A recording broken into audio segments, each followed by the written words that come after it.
What up, you guys? What's going on? We're going to talk about dark pools today, a term that most of the public don't really know about. You got to be in the trading to understand dark pools, but it's not something that's available to the public.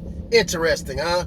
Yeah, so this is EB from Compton, you guys, dumb diddy dumb, city where I'm from, and I follow the money, so I'm going to talk about it right now, dark pools. But before I go into that, excuse me, I'm just getting over a cold.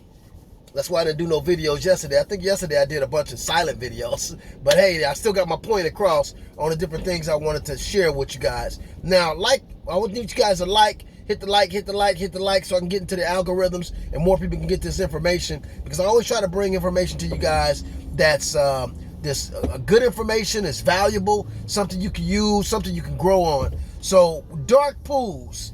I remember when I was trading back in the 90s, the mid-90s and 2000, I was trading.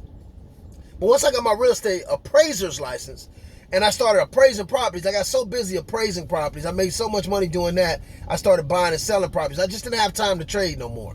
But there used to be a time when it was hard to get margins, meaning that, if you have a certain amount of money in an account, they'll give you leverage. They'll give you, kind of like a loan or they'll give you a margin. Like, okay, you can trade this, you got this much money in there, we'll give you that much. They used to be kind of hard to do that. Now, when you set up an account, automatically they give you margin.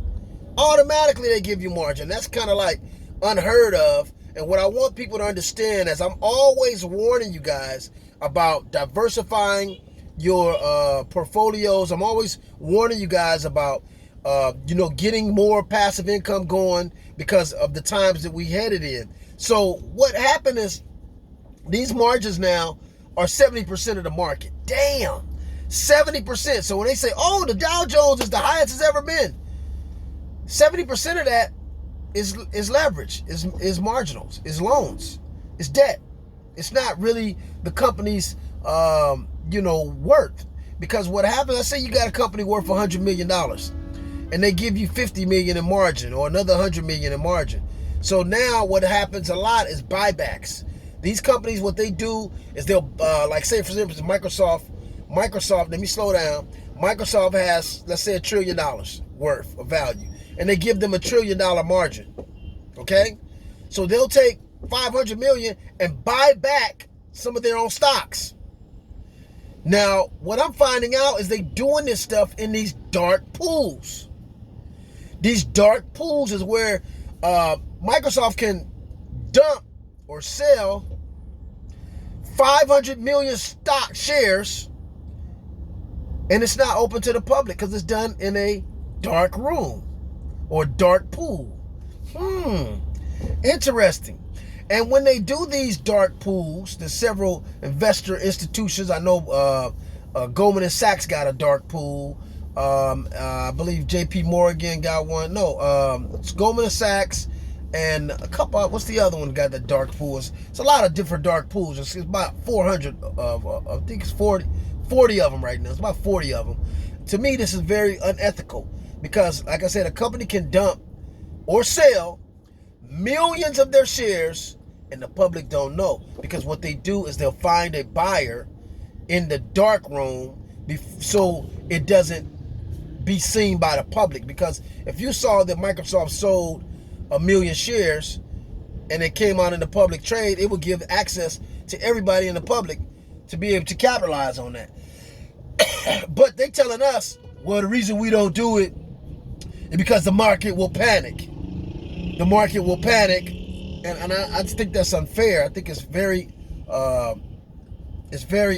elusive and deceptive for these dark pools to exist. But they do exist.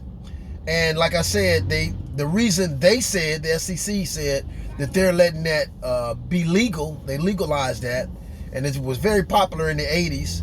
I think in 2013, the SEC further passed some regulations to make transactions more easy and to keep transactions low. So they further pass laws that will expedite and even increase the amount of dark rooms. Wow.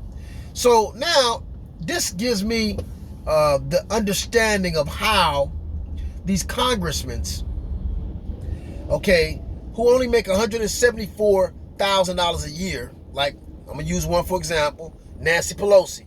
She started off, she wasn't wealthy, she wasn't rich. She started off with $174,000 a year, maybe even $150,000 a year. She's been in Congress a long time. And I can go down the list of several congressmen that only had, a couple $100,000 a year. Now, all of a sudden, after 8, 9, 10 years in Congress, they're worth $200-300 million. How? How? Because they get into these dark room and dark pool investments that's not available for the public, and they get first nibs and tibs on shares that are dumped at surplus prices. See? They get in on that. And so I think it's very unethical.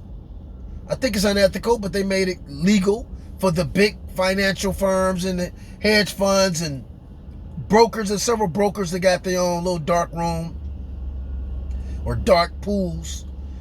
And like I said, now I understand why they're giving these large companies so much margin, so they can leverage that margin. They can manipulate the markets.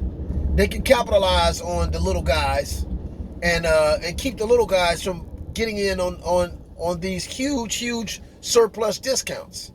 So that's what I'm seeing, and it's just not fair. But you can leverage that. It's a way that we can still get in on that on high frequency trading, and the high frequency traders that sometimes get the ear on that, and they get in and they capitalize on some of these trades.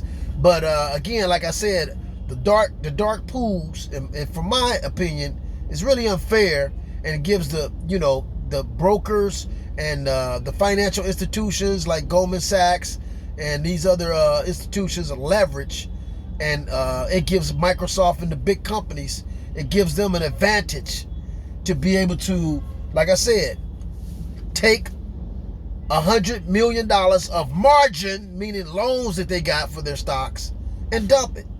Because like I told you, I'm going to explain that again. If the company's worth $1 trillion, a broker might give them $500 billion margin. So they'll take that margin, that $500 billion, and they'll buy their own stocks.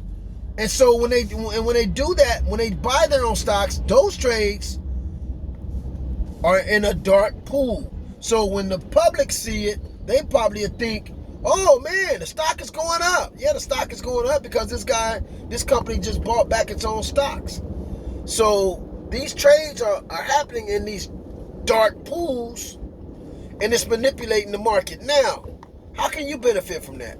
There's a way you can benefit from that, because there's software, there's actual apps now. There's apps out there that I know for a fact one of my good friends has access to a couple of those apps, and they give him alerts on what the big boys are doing, because we don't have enough to move markets. We don't have enough, our little trading, the public don't have enough. But these huge institutions like Goldman Sachs and JP Morgan and all them, when they move $100 million or $2-3 billion, that's enough to move markets. So they have apps out there where you can see what the big boys are doing and just basically ride the trend. So just like the old saying go, if you can't beat them, join them. If you can't beat them, join them. But I do think it's unfair for these congressmen to use their position to capitalize on these dark pools, and to they kind of like court these corporate executives, and they find out information on the golf course or whatever before the public finds out, and they capitalize. Give you another example. When the COVID happened, it's awfully strange that a couple of weeks before COVID, all of these congressmen dumped their stocks in hotels because they knew it was going to be lockdowns.